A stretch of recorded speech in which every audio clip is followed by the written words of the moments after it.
Si vous appréciez la chaîne et aimeriez contribuer à son développement, utilisez le lien dans la description pour vos prochains achats sur Philibert. Cet épisode est commandité par Tabletop Café. Bonjour tout le monde, aujourd'hui on regarde comment jouer à Fertility. Donc j'ai déjà la mise en place de fait. Si vous voulez savoir comment la faire, vous pouvez tout simplement cliquer sur le i ici en haut pour voir la mise en place ou aussi une démonstration d'une partie. Donc en gros le jeu, c'est qu'on va devoir développer les champs qu'on a ici afin d'accumuler des ressources. Puis les ressources, on va pouvoir les utiliser pour acheter des bâtiments, des boutiques qu'on va pouvoir placer dans notre métropole. Et aussi les ressources, on va pouvoir les utiliser pour remplir les demandes de chaque boutique. Et puis c'est justement les boutiques ici qui vont nous donner des points à la fin de la partie. Donc durant votre tour, en commençant avec le joueur le plus jeune, vous allez faire 3 étapes. La première étape, ça va être tout simplement de placer une de nos tuiles qu'on a ici dans notre réserve personnelle pour la placer dans le champ afin d'accumuler des ressources. La deuxième étape, par contre, c'est optionnel. Donc la première, c'est obligatoire. La deuxième, c'est optionnel. On peut acheter les bâtiments qui sont ici pour les placer dans notre métropole. Et puis la troisième étape, qui elle aussi est optionnelle. Donc on va pouvoir prendre des ressources qu'on a accumulées pour les placer dans nos bâtiments. Donc maintenant, regardons plus en détail la première étape. Donc vous allez regarder les tuiles que vous avez ici. Donc on a différentes ressources. Donc ici on a les raisins, ici on a les bovins, et puis ici on a des albâtres et des feuilles de papyrus. Donc pour placer une tuile, ce qu'il faut regarder, c'est les tuiles qui sont déjà sur le plateau. Donc pour commencer, on a seulement celle-ci. Donc la partie verte ici est pointée vers le lac, puis malheureusement on ne peut pas placer de tuiles par-dessus le lac. Donc je ne pourrais pas placer du vert ici. Mais ça ne dérange pas, j'en ai pas de toute façon. Donc, j'ai l'albâtre, le bovin et puis le raisin ici. Puis, c'est justement ça que j'ai. Donc, je pourrais, si je veux, placer le albâtre à côté de celui qui est ici. Donc, blanc sur blanc. Parce que quand je pose une tuile, je dois avoir un minimum de une case qui touche à une autre case avec la même ressource. Donc, je pourrais le placer comme ça. Ou j'ai le bovin et le bovin ici en haut, donc je pourrais le placer comme ça. Ou j'ai une tuile avec le raisin, donc je pourrais peut-être la placer ici si je veux. Et puis, si je décide de faire ça, eh bien, puisque cette tuile ici touche à une ressource de la même sorte, le raisin, donc ça me donnerait un raisin puisqu'il se touche. Donc, je ferais tout simplement placer le raisin dans ma réserve ici. Et puis, peut-être que plus tard, on va avoir un joueur qui va venir placer une tuile juste ici, en haut. Donc, on peut voir qu'on a le bovin ici. Puis, c'est exactement qu'est-ce que j'ai sur la tuile. Puis ici, on a du raisin. Puis, c'est exactement qu'est-ce que j'ai aussi sur la tuile.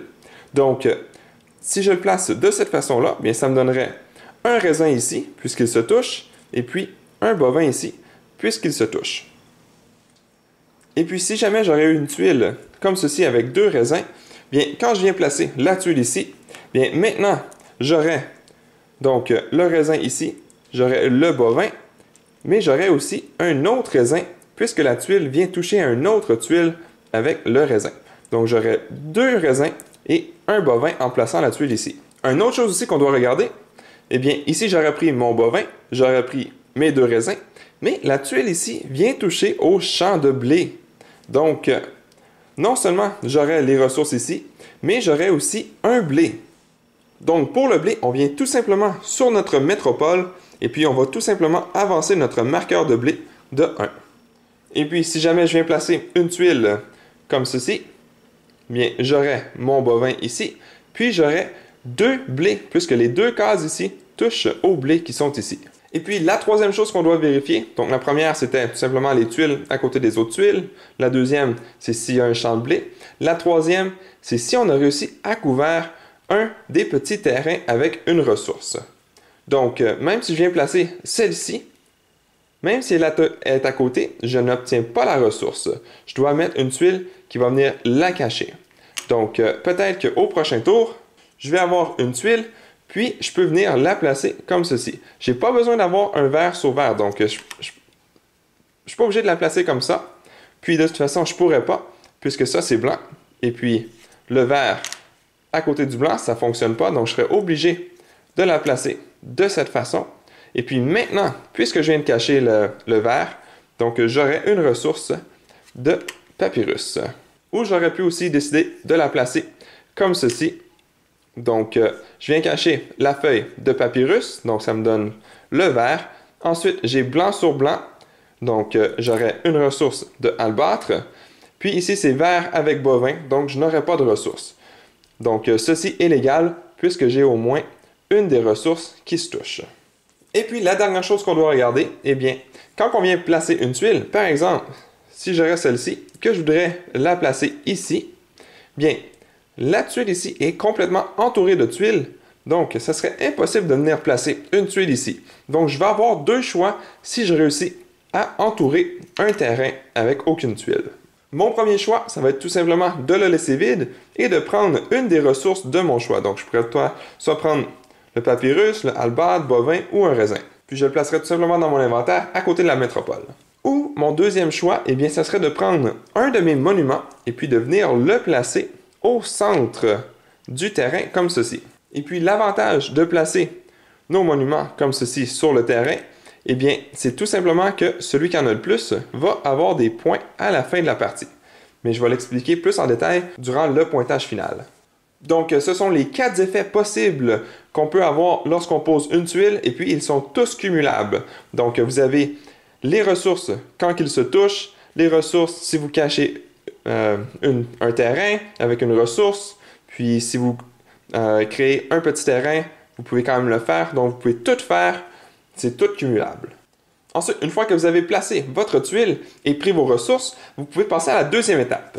Et puis, la deuxième étape, ça va être tout simplement de construire un des bâtiments ici, si vous voulez. Donc, vous n'êtes pas obligé, vous pouvez passer cette étape si vous voulez. Par contre, si vous voulez en acheter, on va regarder le chiffre ici en haut dans le carré orange. Puis ça, c'est le nombre de ressources que vous allez devoir débourser afin de l'acheter. Donc, celle-ci, en fait, ne vous coûterait absolument rien. Mais celle-ci vous en coûterait 2. Donc, si durant votre tour, vous avez réussi à accumuler donc, un albâtre, un papyrus, puis un bovin, qui est tout simplement à côté de votre plateau, bien, vous allez pouvoir en choisir 2 de votre choix. Vous pouvez aussi choisir du blé si vous voulez. Si vous choisissez du blé, vous allez tout simplement le reculer, le jeton, de 1 ou de 2, peu importe combien vous en utilisez, pardon. Donc, si c'est 2, je pourrais peut-être prendre un blé et puis peut-être un albâtre. Puis, je vais tout simplement le remettre dans le stock. Puis, je vais le placer n'importe où dans ma métropole. Peut-être que je devrais le placer ici. Ensuite, vous allez pouvoir passer à la prochaine étape. Mais si votre métropole est complète, donc qu'il n'y a plus de place pour mettre des tuiles, eh bien, vous ne pourrez pas en prendre de nouvelles. Donc, pour la troisième étape, ça va être tout simplement de prendre les ressources qui vous restent, puis les placer dans les boutiques de votre métropole. Donc, ici, je pourrais placer un bovin sur la case juste ici. Donc, les boutiques ici, ou en fait, la boutique, parce que c'est seulement une, elle veut 3 bovins. Donc, vous allez tout simplement le placer ici. Ici, on a du papyrus. Donc, j'ai un endroit ici. Donc, on commence déjà avec 4 petites boutiques. Donc, juste ici. Le symbole ici, ça veut dire qu'on peut placer n'importe quel des 4 pour remplir la boutique. Ça va me donner des points de victoire à la fin. Ici, on veut un raisin. Pour l'instant, j'en ai pas, donc je ne pourrais pas le placer. Ici, un papyrus. C'est exactement ce qu'il me reste. Donc, je pourrais placer mon papyrus ici. Et puis, celui-ci me donne immédiatement un blé. Donc, je ferai tout simplement avancer mon blé de 1. Puis, ici, si j'aurais un raisin que je le place ici, bien, je pourrais prendre une des trois ressources qui est ici. Et puis, l'autre ici, eh bien, il nous faudrait un bovin et un albâtre pour avoir le symbole ici. Je vais vous expliquer à la fin, durant le pointage final, comment ça fonctionne. Donc, une fois que c'est fait, que vous avez placé vos ressources, bien, votre tour est terminé. Ce que vous allez faire, si vous restez des ressources dans votre inventaire, bien, malheureusement, elles vont retourner dans le stock. Donc, elles vont être perdues. Donc, si vous êtes capable de les utiliser, vous devriez les utiliser immédiatement, justement, pour ne pas les perdre. Ensuite, le joueur va prendre une nouvelle tuile parmi ceux qui sont communes. Donc, par exemple, peut-être qu'il veut celle-ci.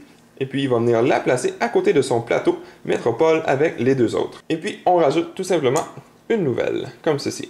Et puis, ça serait au tour du prochain joueur, dans le sens des aiguilles d'une montre. Et puis, vous allez continuer à jouer comme ceci jusqu'à temps qu'il ne reste plus de tuiles ici et qu'on soit plus capable de rajouter une nouvelle tuile. Donc, une fois que ça arrive, vous allez tout simplement terminer le tour. Puis, normalement, avec le nombre de tuiles, vous allez jouer un total de 9 tours chaque joueur. Et puis, une fois la partie terminée, vous allez prendre le petit pad ici pour compter les points. Mais juste avant que j'explique le pointage final, je vais juste vous montrer la petite variante à 2 joueurs rapidement. Donc, au lieu de prendre un total de 24 tuiles, vous allez prendre 39. Et puis, quand vous allez choisir une tuile pour rajouter à vos autres tuiles, bien, vous allez aussi en défausser une autre. Donc, peut-être que vous ne voulez pas que votre adversaire ait celle-ci. Donc, vous allez tout simplement l'enlever du jeu. Et puis, maintenant, vous allez en placer 2 nouvelles. Donc, vous allez avoir exactement le même nombre de tours, mais vous allez avoir un petit peu plus de stratégie puisque vous allez pouvoir en défausser une aussi à chaque tour. Donc, maintenant, pour le pointage final, ce qu'on va regarder, il y a 3 différents types de boutiques.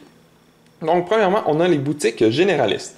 Donc, c'est ceux avec les petits cercles ici, donc en gris. Donc, premièrement, ici, j'ai réussi à mettre une ressource, donc ça va me donner 2 points. Ici, j'ai réussi à mettre une ressource, donc 3 points. Ici, il me faut 2 ressources pour avoir le 8 points. Par contre, j'ai seulement un albâtre, puis il me manque un bovin, donc je n'aurai pas le 8 points. Ici, il manque une ressource, donc malheureusement, de toute façon, ce n'est pas une boutique généraliste, je vais y revenir. Puis ici, je n'ai pas de bovin, donc je n'ai pas le point non plus. Donc, je viendrai sur mon petit carnet ici, puis dans la première case, j'indiquerai 2 plus 3, donc 5. Ensuite, on regarde les boutiques spécialisées, donc les 2 qui sont ici. Donc ici, j'ai mes 3 ressources, donc j'aurai 3 points de victoire pour chaque ressource albâtre que j'ai sur mon plateau. Donc j'en ai 1, 2, 3, 4, 5. Donc 5 x 3, 15. Puis ici, malheureusement, il me manque une ressource, donc je ne pourrais pas prendre avantage du pointage ici. Donc je viendrai ici, puis j'écrirai 15. Ensuite, on a les statues de dieux.